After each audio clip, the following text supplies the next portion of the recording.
Good morning.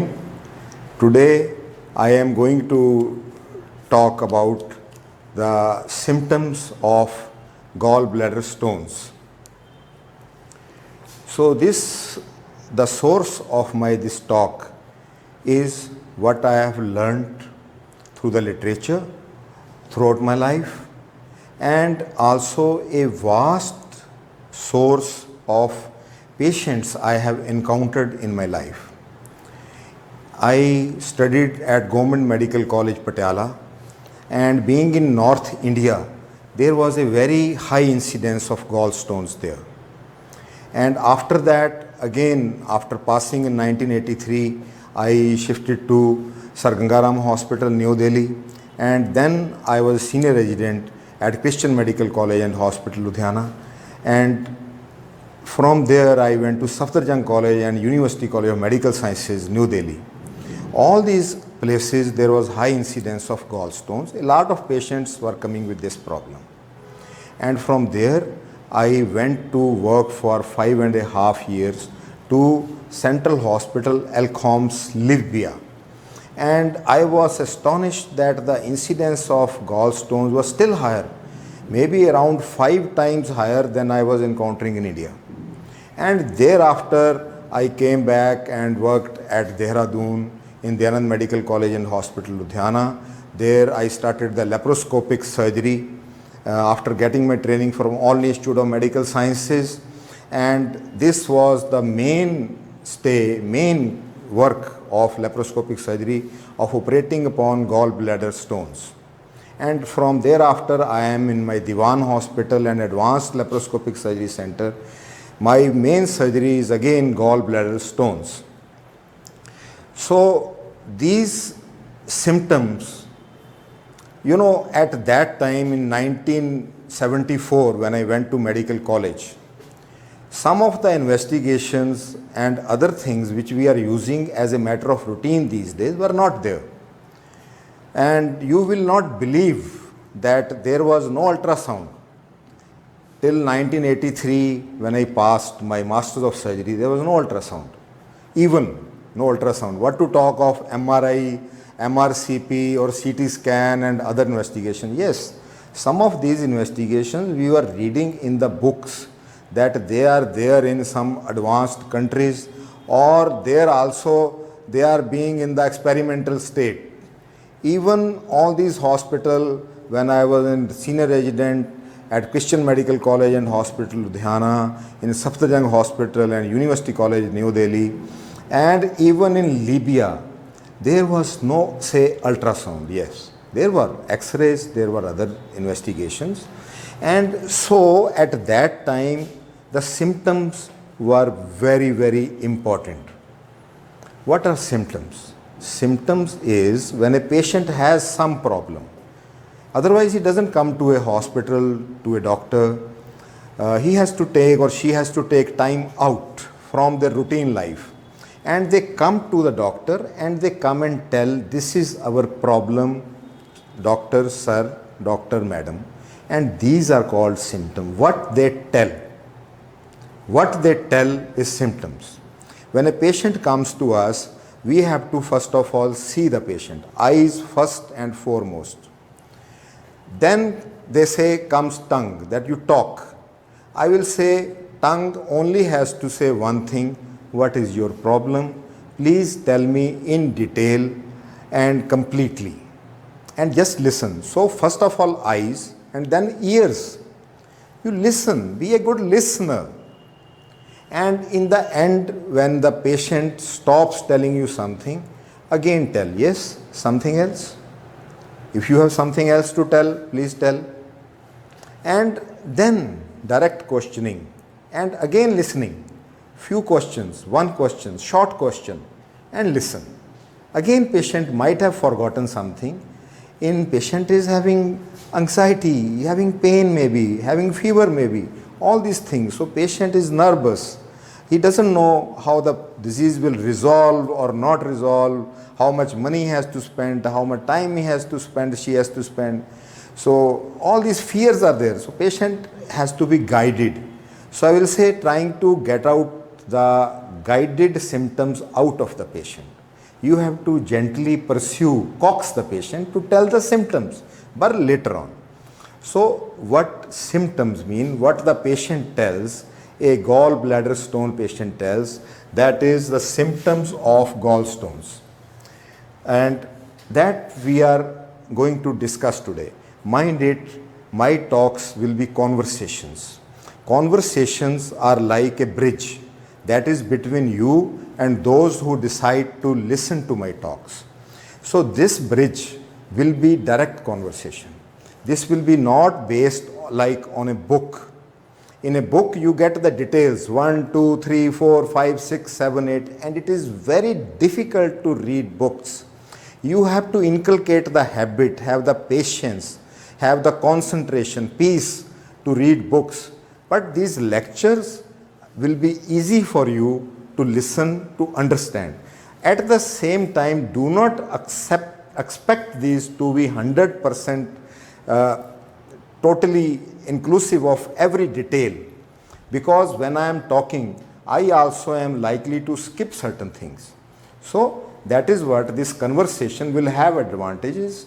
Majority will be advantages, but some disadvantages also. Everything has its benefits and some which are not benefits. So let us start. The first thing is that most of the patients carry their gallstones without any symptoms at all. Like few symptoms which are indigestion, mild pain, heartburns, acid blash, or passing excessive air, flatulence. So these symptoms are there otherwise in those patients also who do not have stones. So it is very difficult to attribute that if a person is incidentally by chance found to have stones, see on ultrasound or on X-ray or on surgery for any other matter, so or CT scan or whatever. So those stones are the reasons for his mild symptoms, very difficult to say. This will have an implication in deciding whether to treat that patient, how to treat. That we'll discuss later in another lecture. Today I only want to tell you that yes, patient 80 to 85% may carry their stones without any symptoms at all, or the symptoms which we may after finding out the stones attribute to stones, like mild heaviness, mild pain, or acid rash, coming of the acid up into the regurgitating the acid from the stomach, or passing excessive air, or indigestion, feeling heavy after feeding meals. They may be due to stones. Yes, I don't say cannot be due to stones. They can be due to stones and malfunctioning of the gallbladder. But they are there in those people also who do not have stones. So these are non-specific ones. In some countries where autopsy after death is done commonly, they have found that up to 17% of the people submitted to autopsy have gallstones, which had not come to notice or have caused problem in the lifetimes of those persons. So there is incidence of sleeping gallstones. Now see, this is liver.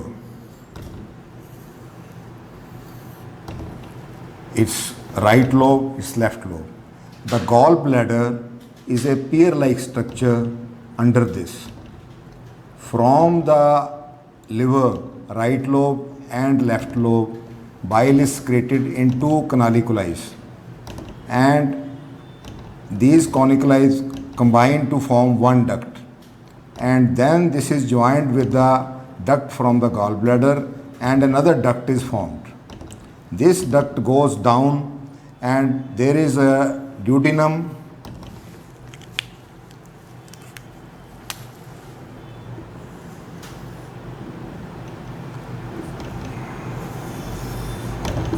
which is an extension of stomach, and this duct goes and opens inside here. at the ampulla of Vater. This is diagrammatic. And there is pancreas here. So pancreas gland is there. So now in a gallbladder, so this is a bigger picture of a gallbladder.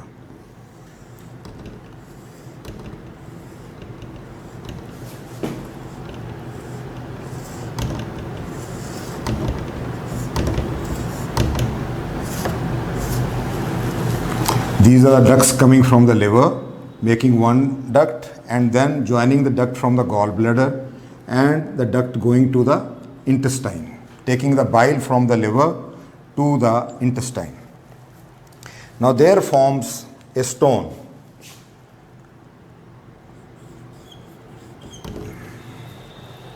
So normal gallbladder will not have stone. Now we have, say, a stone. Stones can be one or hundreds, can be very small or can be very big. They are of different types, which we will discuss in a different lecture. But here we are discussing symptoms. So first thing one should know is that these may be sleeping stones, sleeping cells. Now what you must have read in the newspaper and magazines and novels what the sleeping cells do. Sleeping cells either continues to affect the other thing, say the terrorist or another country has their intelligence sleeping cell, or some mafia or some thieves or dacoits, they have their lying sleeping cell. One thing is they cause slow problem, and another thing is they cause a sudden problem. So one thing one should know is that there can be continuous symptoms, pain, or there can be sudden pain which can be again mild and episodic. Sometimes there is pain, no pain, pain, no pain.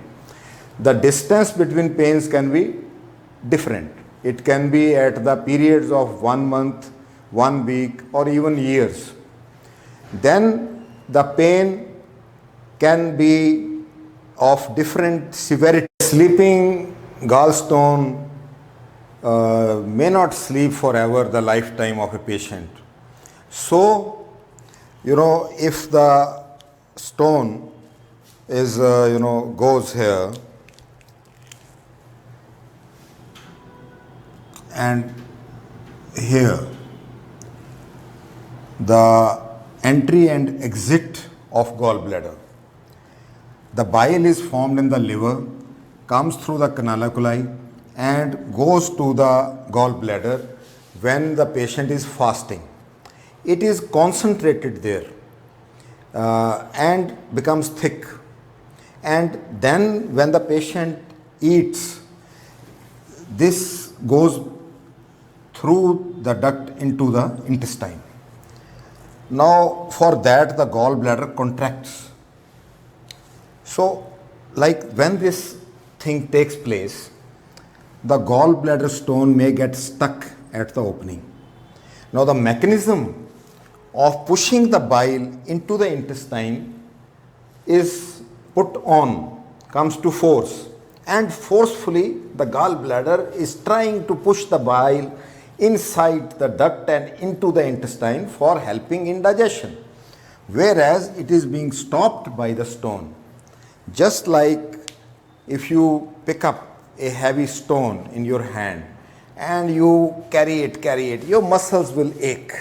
Carry it, it will ache, they will increase. So what is the triggering point is a taking of food, maybe, or especially fatty food which causes the contraction of gallbladder more so, and the stone gets stuck here. And as the stone gets stuck, the patient will have severe spasmodic pain, very severe pain.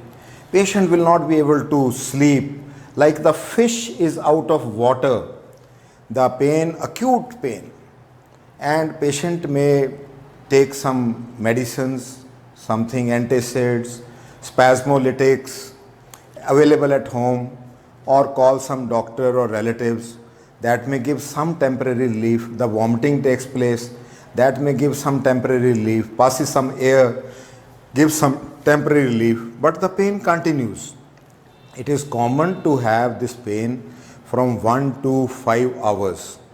It may last even for a day, and patient ultimately will come as a acute symptom, acute abdomen, to a physician or to a surgeon or to a hospital. So this is one presentation of continuous severe pain, and sometimes you can have this pain starting in the early morning. The patient may not have taken food, but the reason is different. When the patient is lying down, the gallbladder stone floats up, because mostly it is of fat cholesterol and goes and blocks this duct. And whenever the gallbladder is full, it pushes some of the bile into the ducts even when the patient is fasting. So patient's gallbladder receives bile, concentrates it by absorbing water, makes it thick, stores it, releases it. But when its capacity, normal capacity, it can have more capacity, abnormal. But normal capacity is exceeded, it will push little bit of bile even when the patient is fasting and not eaten. That happens in the early morning. And then again the stone gets stuck, and patient again has that type of pain. I have seen such patients in large number. So this is one common presentation. Other presentation is pain like a stone is there. Now stones are of different types. They may be, the stone can be rectangular, faceted, or different shapes and large in number. So these stones are likely to cause some injuries to the mucosa of the gallbladder. So gallbladder all have the different layers, like they have outside there is serosa, then there is muscular layer, and then mucosa. So some injuries or wounds here caused by stones are likely to cause inflammation or even infection. So that pain can be mild or moderate. So where do you experience such pain commonly?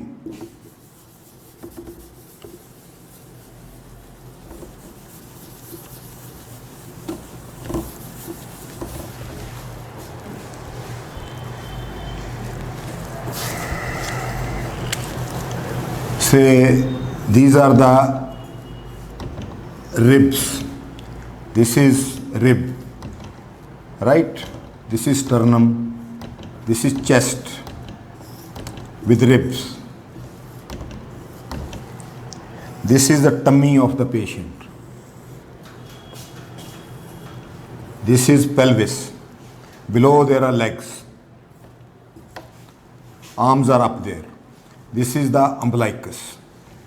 Now in this, the boundaries of the tummy, they are not just from ribs to the bone, hip bone.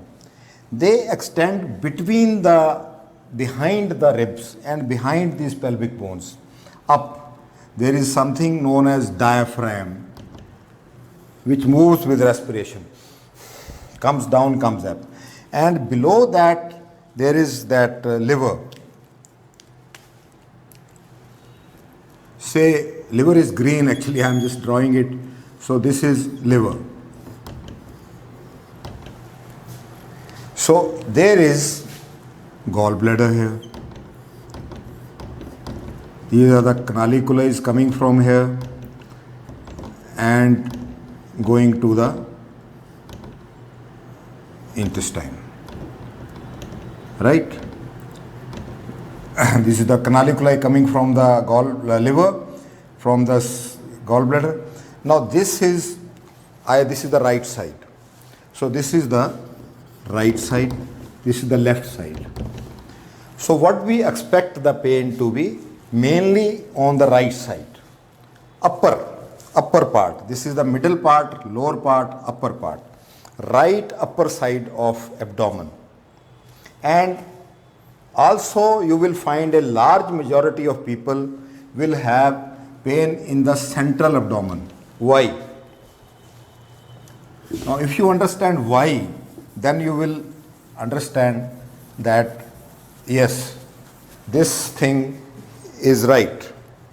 When the baby is in the tummy of the mother, like a tree comes out from a seed. So there is known as a gut in the baby, which is a central canal. Now this central canal gives a pseudopodia which develops into liver, into gallbladder and such things. But the root is in the center. So the nerve root is also in the center. So large number of patients will complain of pain in the center of the tummy in the upper portion. And because the root is in the back of the tummy, this is the reason that the pain will be radiated in many patients from the center or from the right side to the back towards the interscapular portion, the shoulder blades which we have on the back. So the pain will go to the back. So this is the intensity, severity of pain, timing of pain, radiation of pain. Now accompanying things. The pain is usually accompanied by vomiting because the intestines go to spasm and the patient vomits out. This may or may not relieve the symptoms. Other things now for pain which we must consider, which I have seen in a large number of patients, is that confusing part of this pain. What is the confusing part of this pain? So we will again go back to the anatomy.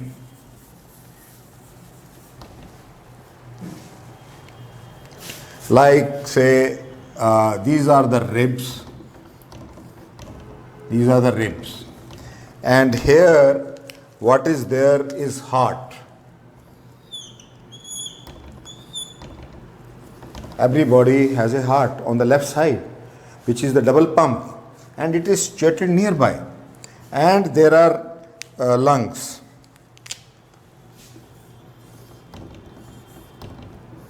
Attached to the lungs. So I have seen patients coming to me asking for surgery of the gallbladder, and on investigations we have found that the patient is suffering from acute myocardial infarction. So this is two-way thing. You may think the patient is having acute myocardial infarction, but actually the patient may be having gallstones. And you may think the patient has gallstones where the patient may be having acute myocardial infarction, because the type of pain may be quite similar. It will be the pain over here, the heaviness over here. In heart, it can be bit higher in the center of the chest with heaviness on the chest. So that will take up in the next year, but this is the real problem, that not only heart attack, but in inflammation of the lungs, bases of the lungs, which is called basal pneumonia. Again, I have seen patients which present as pain on the right side, on the gallbladder. And this was more important in those days when ultrasound was not there and echocardiography was not there. So imagine at that time the symptoms were so important, you have to find out the other symptoms. Another thing now, what are the other diagnostic problems of pain?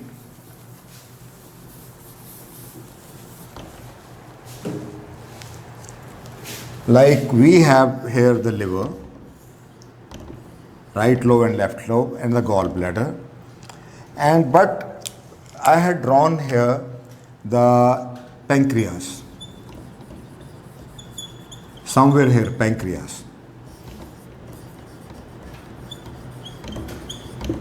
In any case of acute gallbladder, we have to think whether there is pancreatitis or not.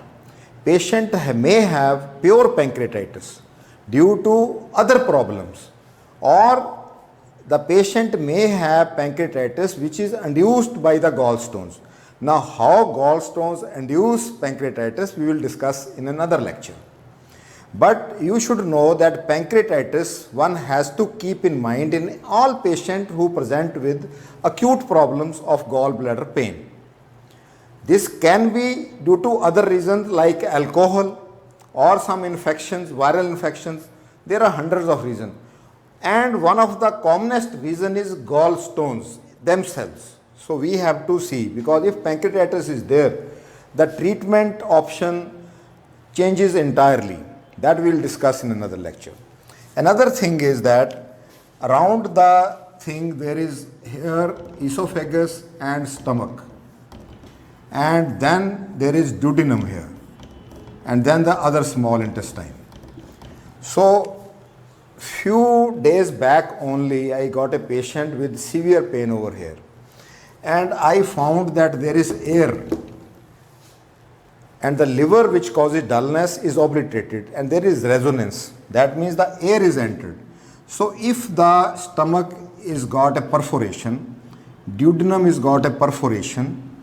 Perforation means that they burst, and what is eaten, what are the gastric enzymes, the acids, the alkali, the bile, other secretions, pancreatic secretions, they come inside the tummy. And this causes a reaction, and there is pain in this area. So again, you think there is gallbladder stones, but no, there may be a perforation of the small intestine, duodenum, or of the stomach. Another common problem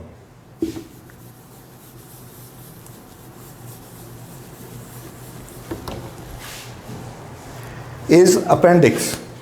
You see, usually the appendix is here. This is the large intestine, and this is the small intestine, and this is the appendix. This is the large intestine, and gallbladder is here. But I myself have found so many cases in which the appendix is like, the position of the appendix is not at one place. It moves like the hands of a clock, all 12 hours. It can be here, it can be here, it can be here, it can be here. And its length is not fixed. It can be very small, just like a peanut, or it can be very long. I have seen appendix which are behind the cecum, and they are going right up to this place, this much long appendix. And if the tip of the appendix is inflamed here, another reason why the diagnosis of pain of gallstones can be confused with that of appendix is that appendix when the baby is in the tummy of the mother, that is high. The cecum, the large intestine, is high, and it goes down as the baby grows in the mother's womb. It goes down from here to here, and the appendix comes here, and this becomes the large intestine and this small intestine. But sometimes the cecum and appendix, they fail to go down, and when they fail to go down, this problem persists in adults. So whenever the appendix become inflamed, it is situated in the right upper abdomen. Because of this problem, so it will become inflamed here, and the pain will be here, not down. I have found at least 4 or 5 cases. I have operated such cases.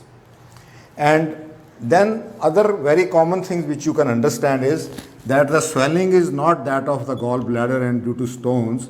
The gallbladder may be normal, but the liver hepatitis, the liver, swelling of the liver, you must have seen jaundice causing jaundice, hepatitis due to virus, hepatitis A, hepatitis B, C, D, E, other toxic hepatitis, so many reasons for hepatitis, many other liver problem, liver abscess, pus formation, all these can cause confusion. And the swellings of the stomach, gastritis, gastroenteritis, due to infection, due to excessive acid, all these things will again cause pain here or here. So you can find a large number of things which a doctor is supposed to always know. Eyes don't see what the mind doesn't know. That is why you need an experienced doctor or a surgeon to try to make the right diagnosis and to make the right treatment for you. Now the other problems that arise due to gallstones and cause some different symptoms. That is like this is a gallbladder and these are the ducts coming from the liver, and this is gallbladder duct combining it and making into the common duct which opens into the intestine.